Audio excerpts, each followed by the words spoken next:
Gracias, señores y señoras, por estar una semana más junto a nosotros, pegados a la pantalla de BTV, esperando que llegue Seré Curioso. Esta noche voy a conversar con un artista todoterreno. Alguna vez Mandrake Wolf dijo es el artista completo, algo así como el Da Vinci uruguayo, porque hace música, es autor, escribe, pinta, dibuja. Fue miembro fundacional del Cuarteto de Nos, pero desde hace 1 año y medio conduce su propio proyecto artístico, El Otro Tabela y Los Embajadores del Buen Gusto. Ya saben de quién estoy hablando. Esta noche seré curioso con Santiago Tabela.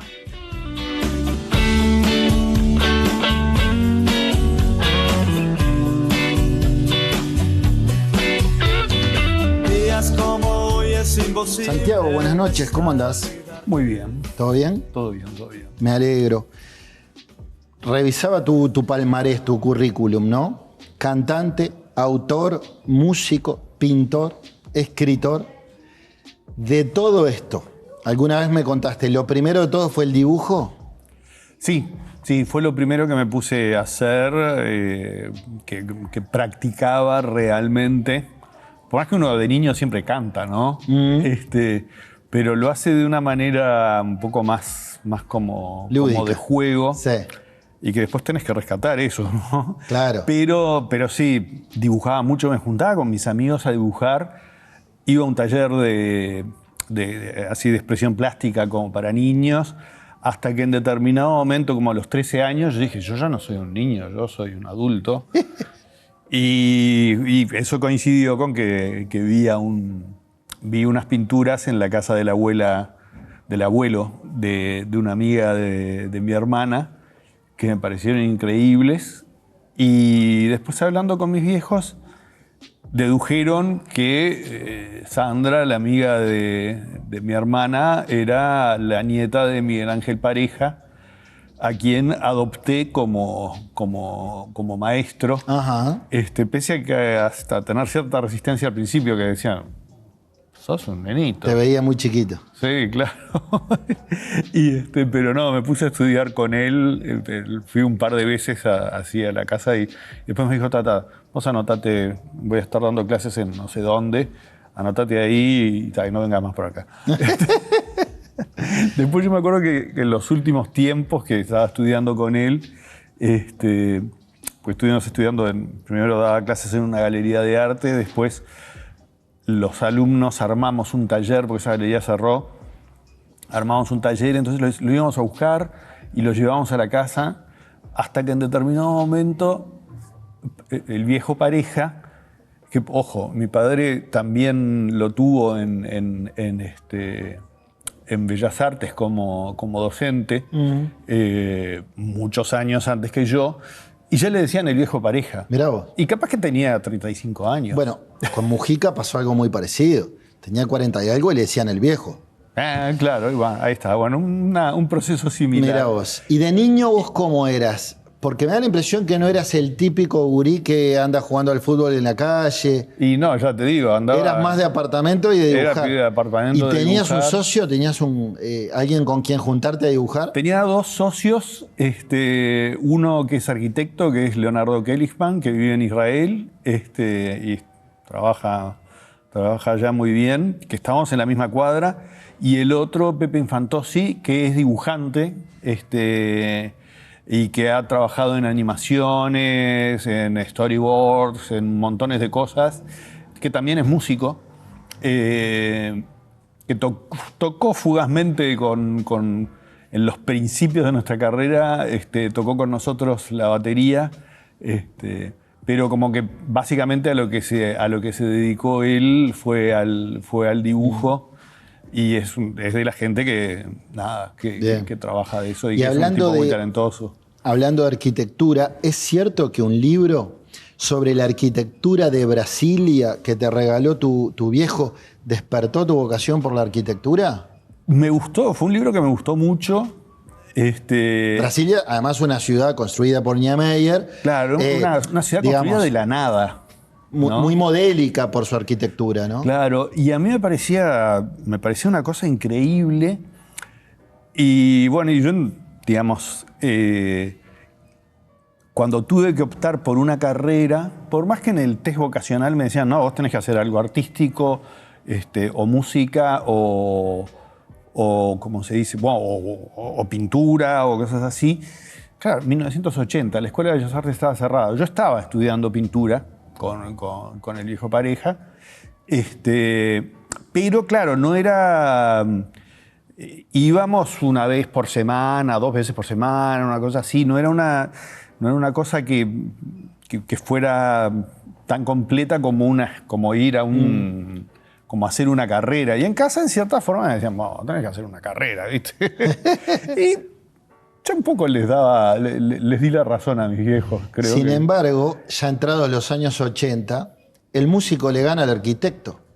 Algo Sí. impensado. ¿Cómo se dio esto? Empieza a darse eso, empieza a darse que tanto la parte de artista visual como la parte musical van ganando cada vez más, hasta que, por ejemplo, en el 84, bueno, saco un disco con mis socios del cuarteto y con Mandrake Wolf. Sí. Ya veníamos tocando, veníamos haciendo muchas cosas. Obviamente que no vivíamos de eso, pero para mí era como una ocupación muy importante, lo mismo que la pintura. Para mí eran como cosas que yo decía, esto en algún momento tiene que funcionar. Y te diría que en el momento en que se dio un cierto cambio fue más bien en los 90, porque ahí sí vi que con la música pasó una cosa, pasó lo que pasó con Otra Navidad en las Trincheras, que nos conoció todo el país. Sí, señor. Dejamos de ser una banda de Montevideo, de tocar Del under. Claro, para tocar en bailes del interior y recorrer todo el país. Entonces yo ahí dije, mira, Va en serio. va en serio. Yo en ese momento tenía un trabajo en el banco hipotecario, que en un principio había dicho, bueno, esto está bueno porque tiene que ver, voy a aprender cosas de arquitectura, y esto me va a servir para trabajar en obra y no sé qué. Pero en determinado momento, me acuerdo, por esa época, se dio la situación de que había muy pocas obras, entonces me llamaron para trabajar en oficina. En una oficina que hacíamos trámites, que tenían que ver con permisos, pagos del BPS de obras de arquitectura. Burocracia pura. Pero yo me quería matar. Y a un artista llevarlo ahí. Claro, ¿no? Porque cuando estaba en obra estaba bueno, yo qué sé, me iba dando cuenta de que no era mucho lo mío, pero bueno, no sé, era un ambiente diferente que el ambiente de una oficina, con un horario así tan estricto, no sé, como que no era una cosa, no era para mí, Sí, ¿no? Y ahí, por suerte, conseguí que me pidieran de la Intendencia de Montevideo para trabajar como asesor cultural. Ajá. Y al principio empecé a trabajar en distintas cosas, pero yo decía, por acá, por la música, me parece que no es donde tengo que trabajar. Tendría que trabajar en algo que no tenga que ver con la música, porque yo era muy notorio y entonces era como, no sé, podía quedar como una... Yo decía, esto va a quedar como una cosa medio de conflicto de intereses. Organicé algunas cosas y eso, pero ahí se armó un equipo de los que eran asesores de artes visuales, que estaba Alicia Haber y Quique Badaró, y me dijeron si yo quería trabajar con ellos para hacer exposiciones en el subte, en el Cabildo, cosas así. Y me gustó la idea, porque en música la Intendencia de ese momento organizaba algunas cosas, pero medio erráticamente. En cambio, ahí sí me gustó el hecho de decir, bueno, yo acá voy a tener un trabajo, yo estaba prestado, entonces yo en cierta forma tenía que hacer un trabajo como para demostrar que servía para algo y que tenía una cierta de pase en comisión estaba bien hecha. Claro, entonces yo dije, bueno, está acá en el subte, en el Cabildo, acá tenemos que hacer una exposición cada mes y medio, 2 meses, no sé, lo que sea, tenemos que programar, teníamos un presupuesto ahí medio pobre, que siempre fue más o menos el mismo, Pero teníamos mucha libertad, ¿no? Libertad de hacer lo que... Yo tenía mucha libertad de hacer lo que quería. Y me acuerdo que muchas veces con Alicia Javer y con Quique, de repente nos venía una especie de cosa de que hay que hacer no sé qué cosa, una exposición de alguien, algún compromiso, cosas así. Y éramos muy habilidosos para sacarnos esas cosas de encima. Siempre te pasan esas cosas cuando estás con cargos públicos. Sí, claro, claro. Pero la verdad que teníamos un récord importante de decir, no, mira, no, justo esa fecha no podemos porque claro, tenemos no podemos. No sé qué. Te quería preguntar, recién nombraste al pasar a Mandrake Wolf. Él alguna vez dijo que vos sos un artista completo. Yo pensaba en esta idea del Da Vinci uruguayo, ¿no? Un intelectual de la música, que pinta, que escribe, que pinta, que dibuja, que escribe y que canta. ¿Vos te sentís un intelectual? Porque después desembarcás en un grupo que se hizo mega popular como el Cuarteto de Nos, que sí, arrancó en el under, pero hoy llena estadios en toda Latinoamérica. Ya no está más en el cuarteto y vamos a hablar de eso, pero integraste el cuarteto ¿por cuántos años? Por muchos años. Le pusimos el nombre en el 80. Bueno, así y te fuiste hace un año y monedas. Sí, sí. ¿Vos te sentías ahí como un intelectual en un grupo de gente que quería ser popular? ¿O no sentías ese dilema? ¿Sabes qué? El tema de lo intelectual, yo te diría que yo no me considero, no trato de hacer gala de mi, que es una cosa que le pasa mucho. De tu erudición. No, al contrario. Ni lo uno ni lo otro, ¿no? Hay muchos artistas populares que hacen un cierto alarde de ignorancia, por decirlo de alguna manera. No, yo soy muchacho sencillo, de barrio, no sé qué.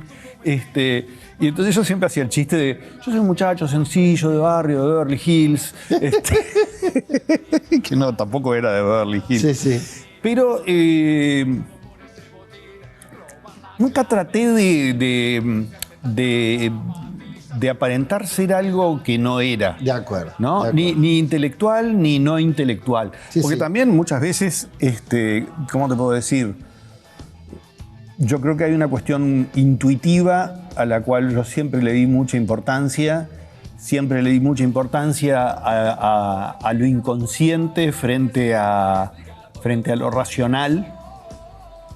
Porque creo que eso tiene mucho que ver con lo artístico, y siempre enfoqué lo artístico desde ese punto de vista, no desde un punto de vista, ¿cómo te podría decir?, racional, intelectual, ¿no? Si bien leí muchas cosas, escribí cosas sobre artistas. Bueno, quiero llevarte a algo, porque tu libro, a lo hablando, ese juego de palabras, esa cuestión lúdica, me hizo acordar al poeta mexicano Xavier Villaurrutia, y vos después me decías que hay una ligazón, que vos lo tenías sí. estudiado a Villaurrutia. Sí, totalmente, sí. Eso, y después también otra cosa que tiene mucho que ver con eso es el teatro del absurdo, que yo siempre hablo... Como Restuccia y Serminara en su momento. Claro, yo siempre agradezco mucho a los maestros que tuve. Tuve maestros como Luis Torchón, como Coriuna Doñán, como Nelly Pacheco, como Miguel Ángel Pareja, que fueron maestros que me dieron clases de cómo cantar, es decir, de los cuales aprendí, porque no era gente que creyera que se pudiera enseñar, sino que ellos tenían elementos para darte y vos tenías que agarrarlos. Está bien. Y después tuve maestros con los que de repente no tuve ninguna clase, como Serminara o Restuccia. Pero los mirabas, los observabas. Pero veía las obras, veía las cosas. O Leo Maslía, por ejemplo, también es otro, con el cual nunca estudié, pero fue un tipo de una influencia muy importante, ¿no? Fueron inspiradores para vos, para tu obra. Sí, totalmente. Bien. Nos vamos a una pausa. Estamos charlando con Santiago Tabela en la noche de Seré Curioso. Ya venimos. Tablado, donde oía a la princesa que lo había encantado. Dijo el parodista a la colombina: ¿cómo te va? Y le contestó la chiquilina. Oportunidad, del latín op, hacia, y portus, puerto. Hacia el puerto van las oportunidades y desde ahí llegan a todos. Oportunidades de 20 pies, de 40, con productos que empresas van a repartir, comercios a vender y más de 3 millones de personas a disfrutar. Otras que viajan el mundo en botellas de tanat, cortes de res o granos de arroz. También en cada carga que llega y sigue hacia otros países van oportunidades para el nuestro. Oportunidad es estar frente a algo bueno. Hoy tenemos la oportunidad de convertirnos en una gran puerta de entrada y salida del continente y pasar de ser un puerto modelo a ser un puerto hub regional. Estamos trabajando para ampliar la terminal Cuenca del Plata y sumando infraestructura para estar a la altura de los principales puertos del mundo, para recibir barcos de cualquier tamaño y bandera y así seguir generando oportunidades que queden acá. Terminal Cuenca del Plata.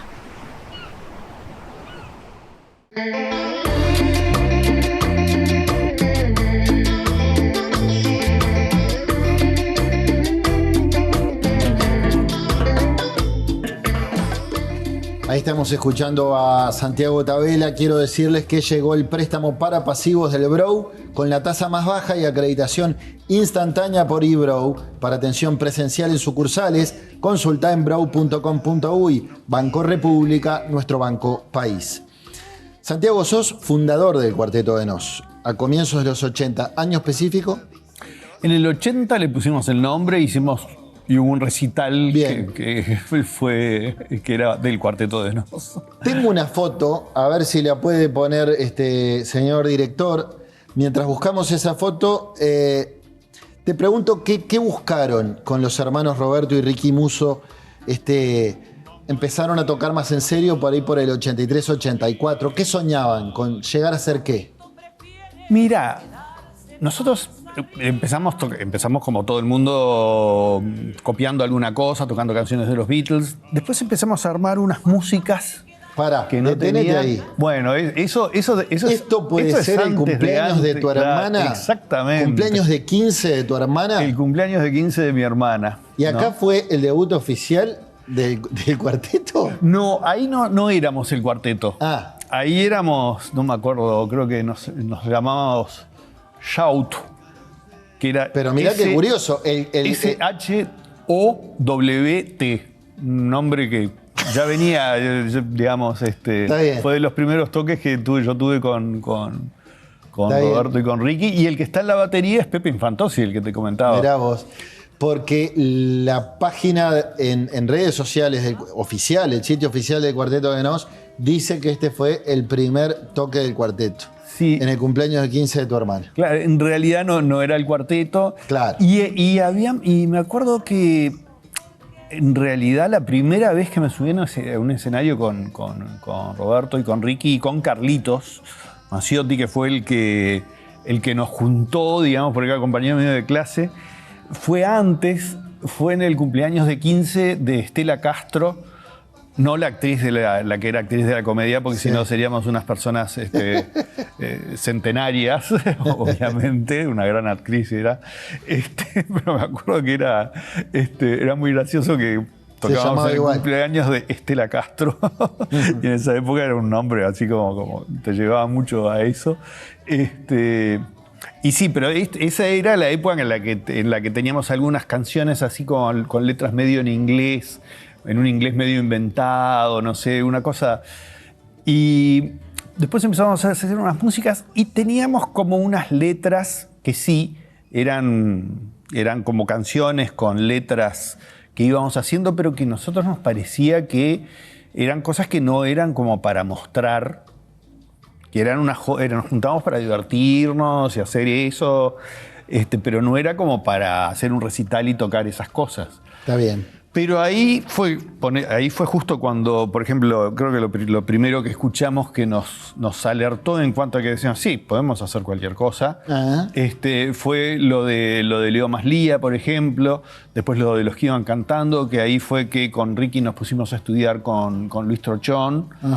Y bueno, y ahí sí fuimos dándole, le fuimos encontrando una personalidad al asunto en donde estaba presente el tema del humor de manera muy importante. Sin duda. El tema del absurdo. Por esa época también íbamos mucho a ver las obras de Teatro 1, de Serminara, Restucia. Yo me acuerdo también de haber ido antes de conocerlos a ellos a ver alguna obra de Ionesco o alguna cosa así.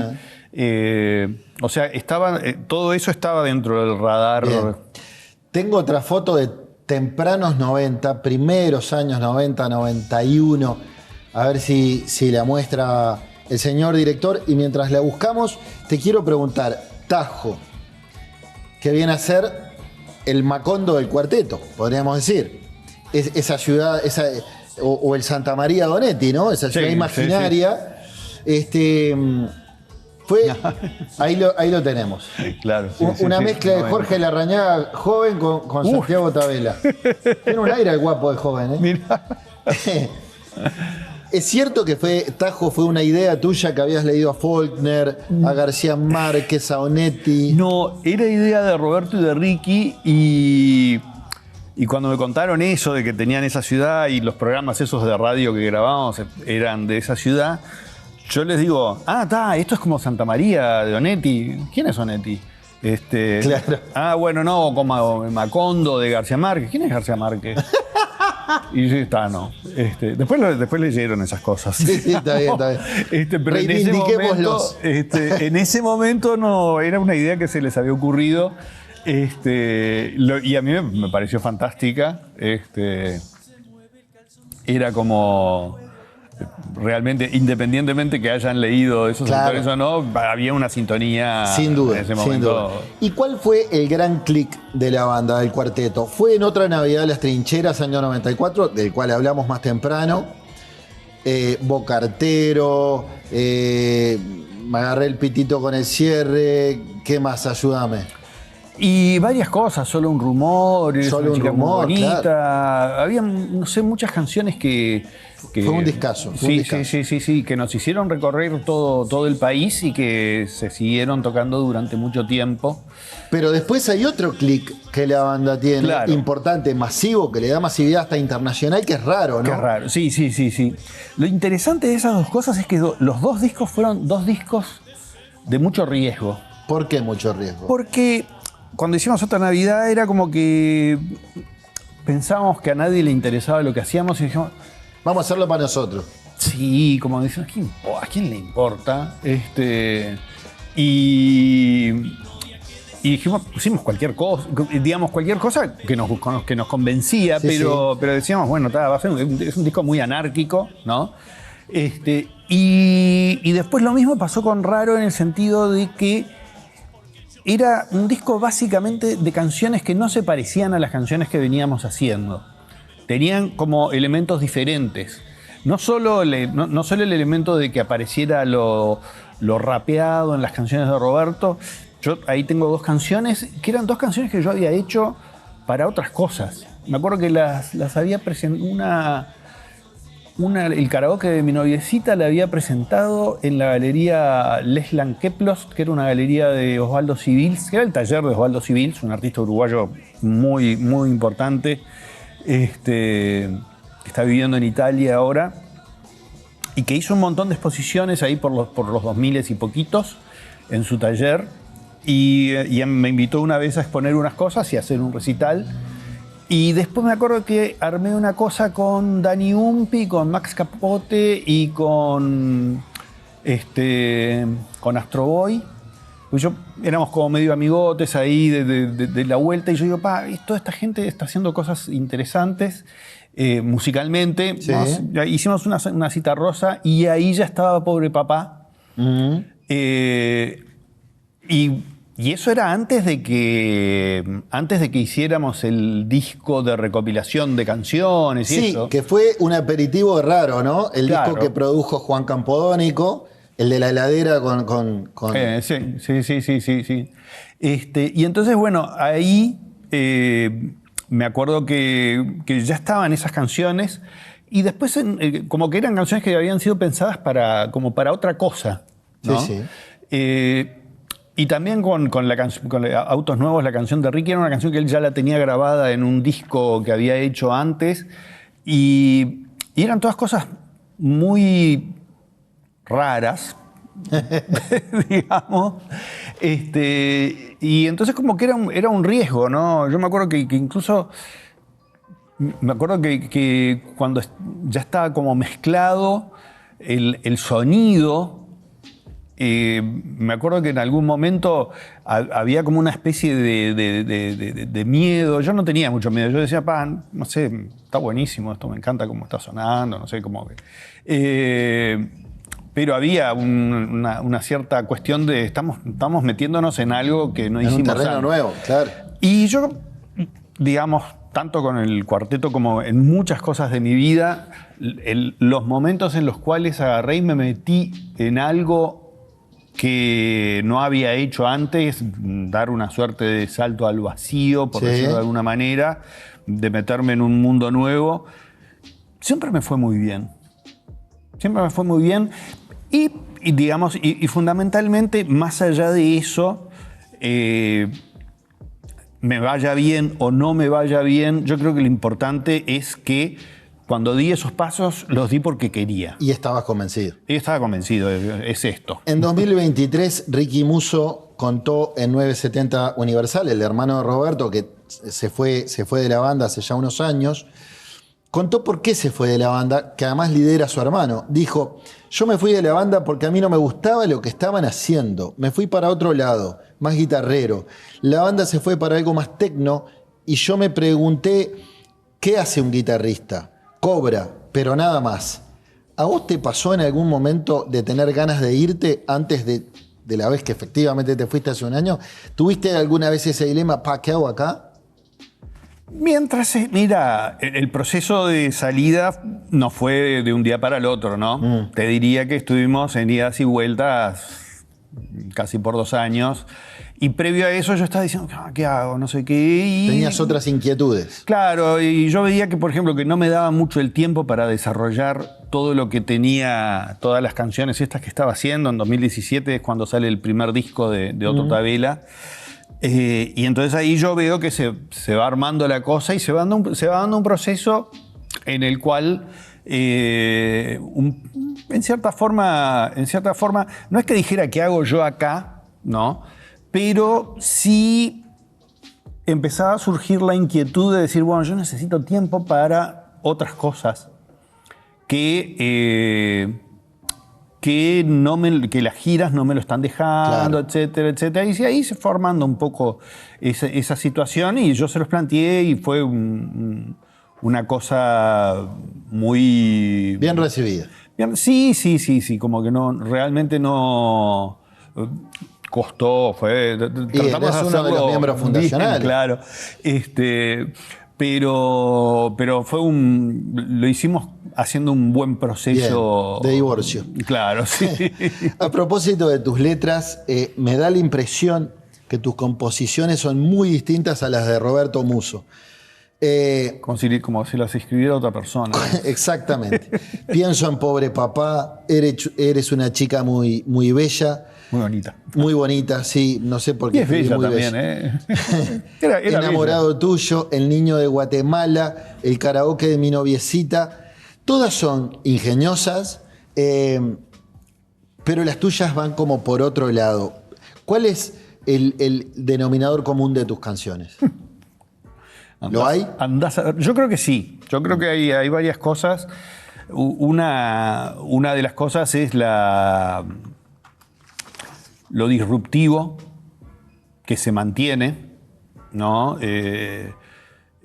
Son cosas que mucha gente de repente hay canciones mías que dicen, ay no, pero eso no se puede cantar ahora. Claro. ¿No? Muchas de tus es cierto lo que decís, no lo había pensado. Muchas de tus canciones de Otra Navidad en las Trincheras hoy podrían ser canceladas. Y yo las canto igual. y no pasa nada. Asumís un riesgo. Asumo riesgos. Y no pasa nada. Sí. Y no pasa nada. El otro día, yo creo que digamos. Está bueno lo que decís, pasando... porque habla de una autocensura en otros casos, ¿no? Claro. Y yo una cosa que vi la otra vez hablando con gente que tenía que ver con el humor, no sé qué. Yo creo que se están dando cambios, ¿no? Yo creo que la gente se está empezando a pudrir del control, ¿no? De lo políticamente correcto. Porque esto no es más que el viejo y querido control. Y el control de la sociedad es una idea moderna proveniente de la Ilustración,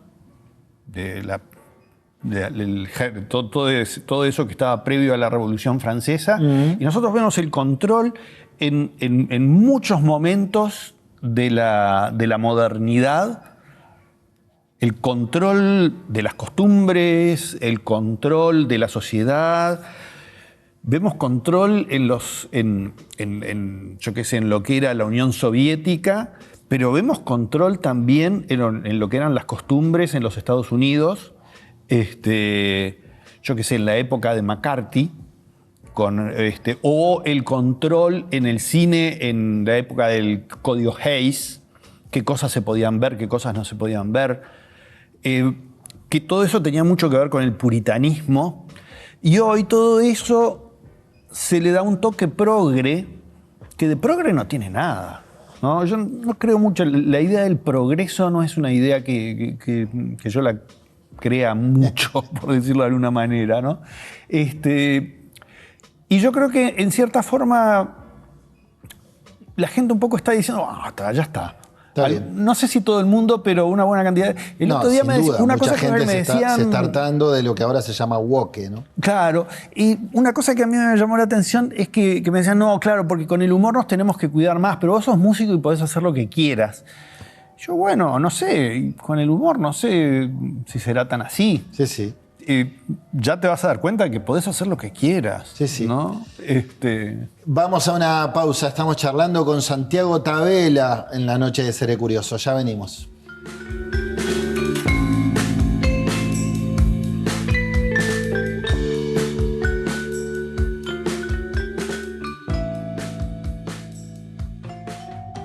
Grupo Gama. En Grupo Gama trabajamos para hacer la diferencia.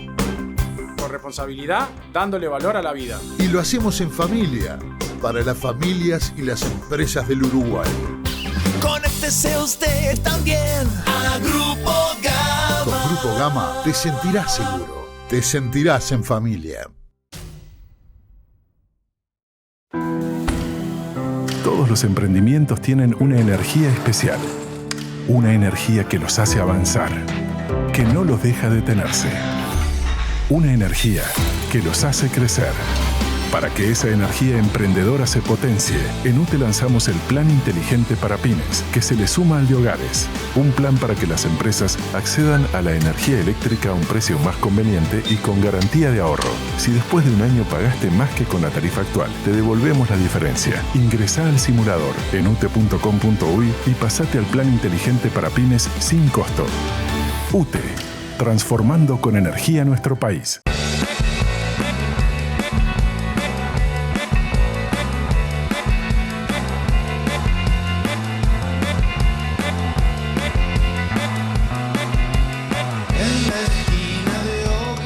Quiero decirles que ahora en abril aprovechá los super descuentos de nuestro mes del lente de contacto. Si ya usás, entrá a opticaruglio.uy a fijarte las promos y si no, animate a ver el mundo sin límites con las mejores opciones en lentes de contacto.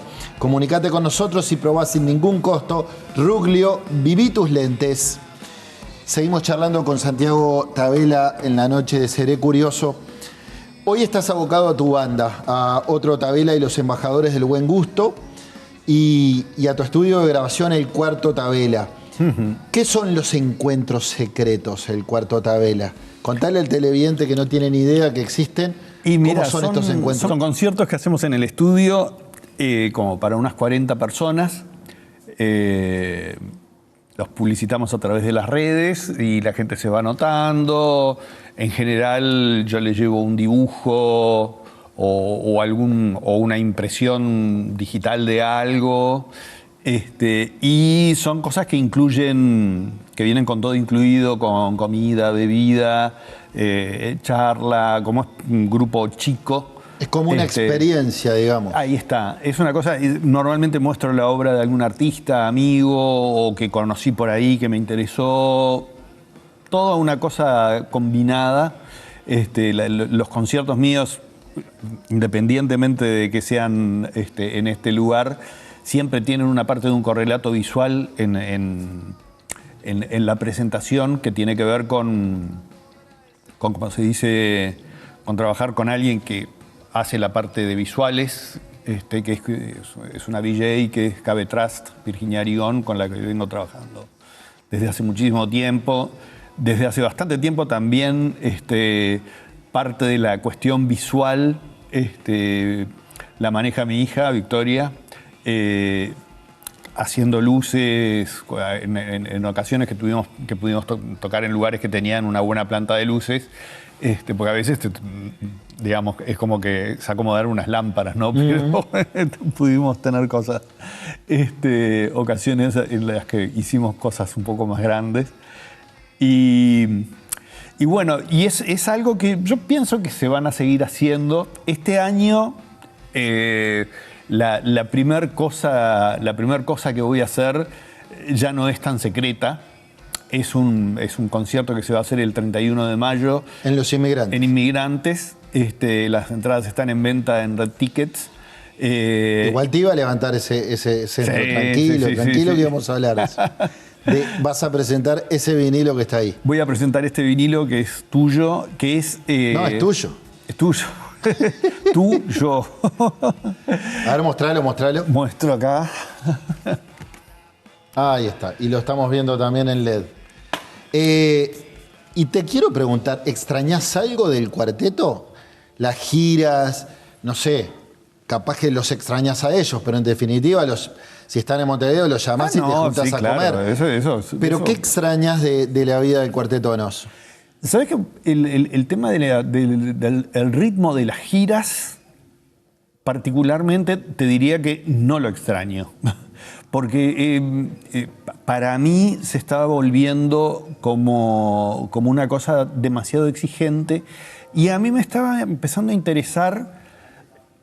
Si iba a alguna ciudad, yo sabía que podía establecer puentes, establecer contactos para hacer cosas con Otto Tabela o para hacer cosas que tuvieran que ver con artes visuales o con poesía o con literatura o lo que sea.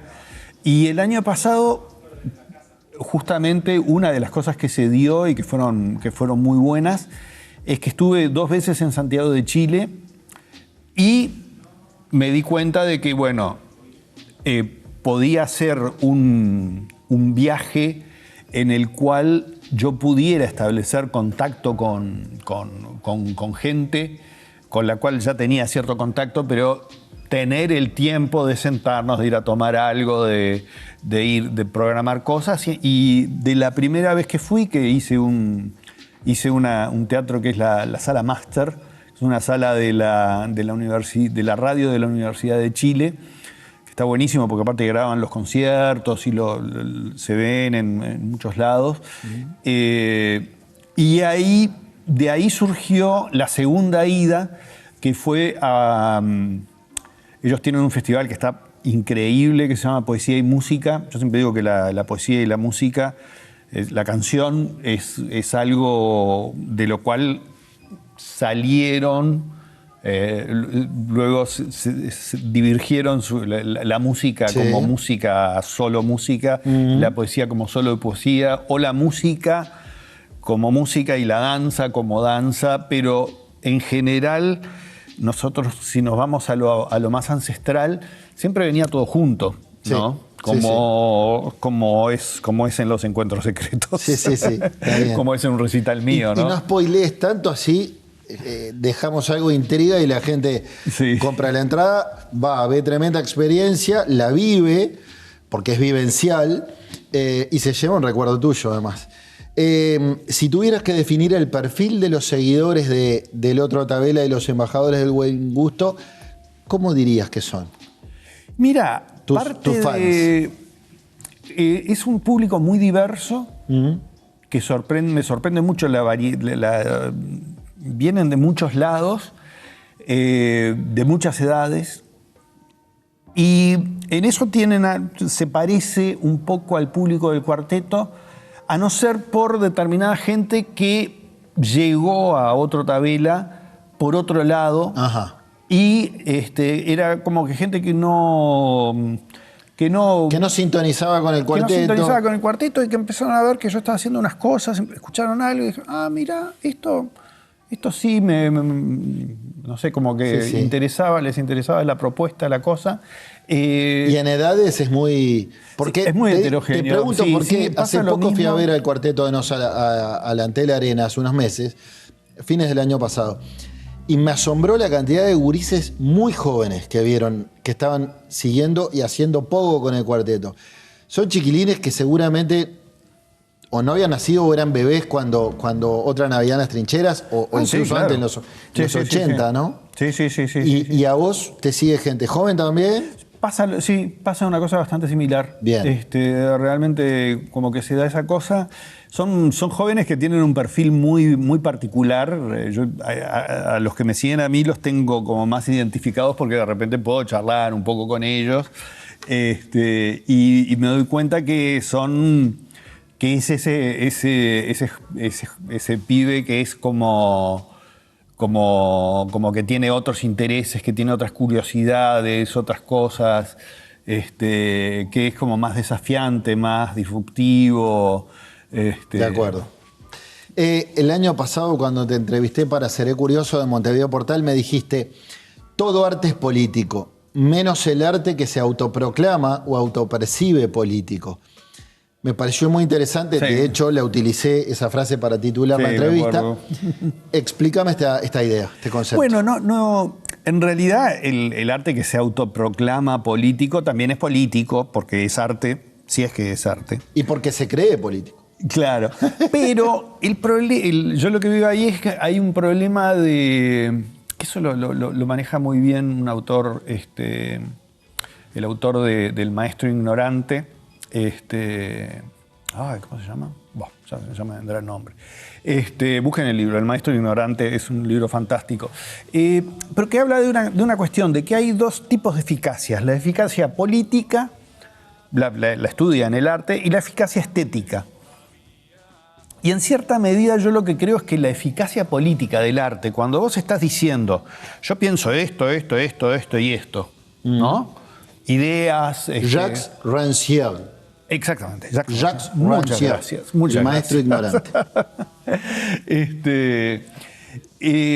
Lo que sucede con la cosa explícitamente política, que marca su orientación, es que estás predicando a convertidos, a gente que ya piensa eso, De acuerdo. ¿no? Entonces... Le estás hablando a tu propia tribuna, no estás convenciendo a nadie con ningún argumento. Claro, y ojo, yo no quiero convencer a nadie. A mí lo que me interesa es hacer preguntas, ¿no? Y dejar a gente pensando. Está muy bien, está muy ¿no? bien. Me interesa eso más, sobre todo en este momento, ¿no? Porque nosotros estamos en un momento en el cual hay un montón de paradigmas que antes eran muy claros, y que en este momento se están desmoronando, y que para salir de eso o pensamos o estamos fritos. O pensamos o estamos fritos. Nos vamos a una pausa. Estamos charlando con Santiago Tabela en la noche de Seré Curioso. Ya venimos.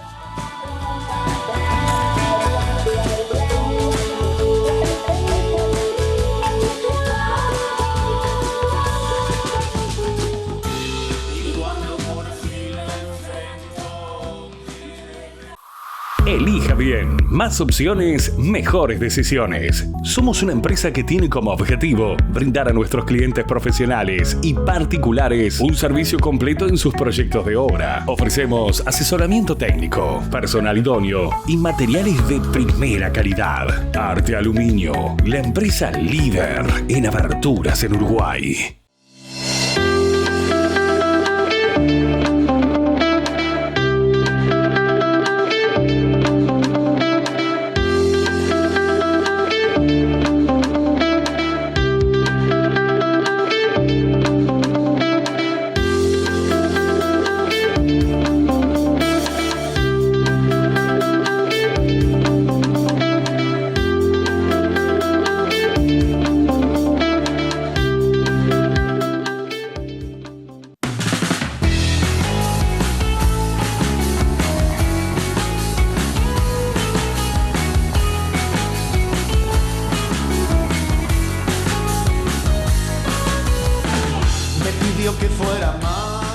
Santiago, ¿estás copado con tu participación en Tu Cara Me Suena de Canal 12? ¿Estás a gusto en la tele? Está muy divertido, sí, la verdad que sí.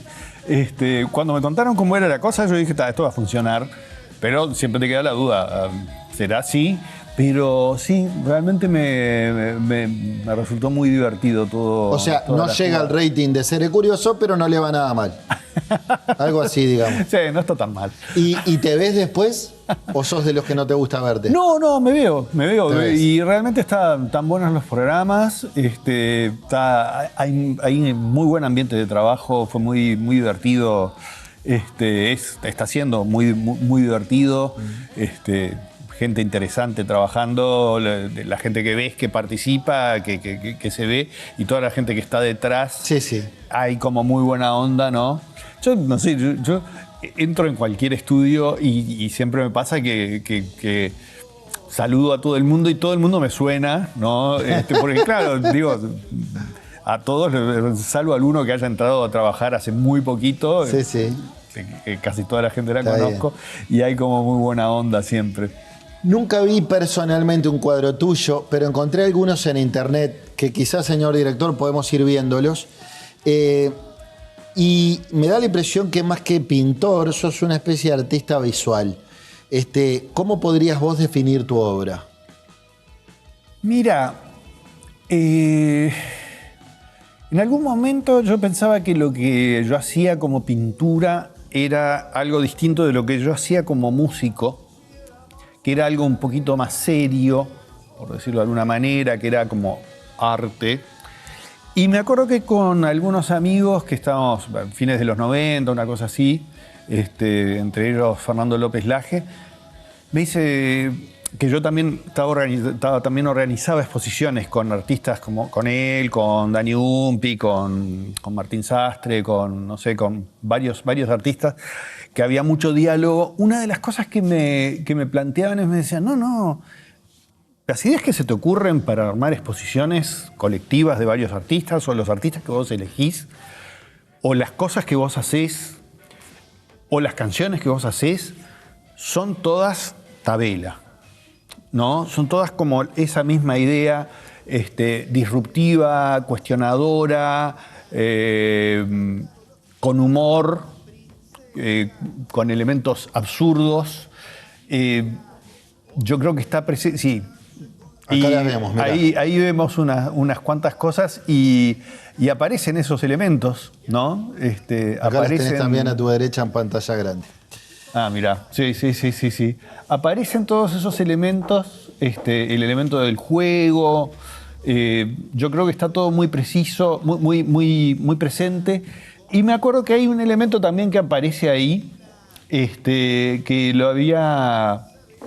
me lo había dicho una historiadora del arte, Sonia Van Drimmer, lo había escrito había armado una página que creo que está en el sitio web del MEC, que hace una breve reseña de casi todos los artistas uruguayos, y justamente habla de la cuestión del humor y de la precisión, que es cierto, digamos, de alguna manera, como que es algo que estaba presente, que siempre estuvo presente en lo que yo hacía y en mis primeras intenciones de hacer cosas.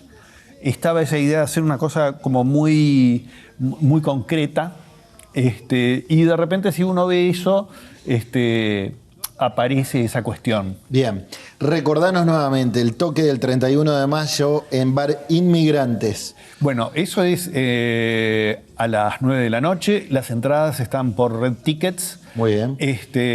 Todavía queda la primera tanda porque las vamos a vender en 3 tandas con 3 precios que se van a ir haciendo cada vez más caros.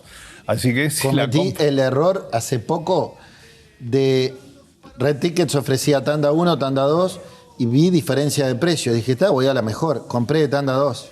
Era el mismo lugar para... Claro, pagué más al santo no, botón. Acá en realidad si entras ahora, creo que quedan de la tanda 1, y cuando se acaben va a haber... Claro, va a ser pero la tanda 2. Si pones, señores de Red Tickets, si pones los dos a la vez, la gente no sabe cuál es la diferencia y piensa que va a tener una mejor ubicación. Esto yo me fijé y dice entrada tanto.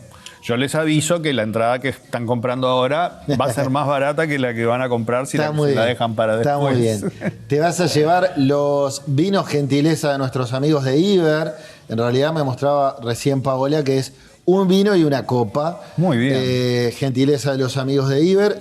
Y te hago la pregunta del estribo. ¿Sos feliz? Sí, yo no sé. Sé disfrutar mucho de los momentos de felicidad, ¿no? No creo que exista una cuestión como un estado de felicidad así... Permanente. Permanente, porque aparte lo creativo... Viste que hay gente que te dice, porque para mí hacer la música, eso para mí es como una terapia y me hace bien y que no sé qué. Desconfía. No es así. Ese es un trabajo de... Yo creo lo que pero me gusta tenés que trabajar, disfrutarlo también. Es que el disfrute está en llegar a una cosa que está buena. Está bien. ¿No? Está bien. Y llegar a eso que está bueno te cuesta. Y es como, no sé, yo lo hablo mucho con los amigos con los que estoy trabajando a nivel de producción de canciones, a nivel de ensayos y cosas, y como que hay mucho trabajo y ese trabajo no es una terapia de, vamos a relajarnos y no sé qué. No. Es decir, hay como decir, che, estamos logrando lo que queremos, y yo de repente, o alguno dice, sí, mira, eso está muy bueno, mira qué buena idea esta, ¿por qué no probamos esta otra cosa? Es un proceso de búsqueda y es un proceso, te diría que trabajoso, sí, ¿no? Que si uno es exigente, te cuesta. Está muy bien. ¿No? Igual solo quería saber si era feliz. Pero te diría que sí. Haciendo un Santiago, resumen, sí. Gracias por esta charla. De nada. Señores, a ustedes quiero hacerles una invitación. Suscríbanse al canal de YouTube de Trimax Live. Trimax Live, lo buscan así. Pueden ver todos los contenidos de la productora. Todos los Seré Curioso desde 2023 para acá. Y además seguir de cerca el streaming que estamos haciendo con Paula Barquet y Sofi Tardáguila, que se llama La Mar en Coche. Vamos los miércoles a las 12:30. ¿Por dónde? Por Trimax Live. Los espero en esta pantalla en BTV dentro de una semana. Chau, chau. Días como hoy no fueron hechos para estar solo. Días como hoy no fueron hechos para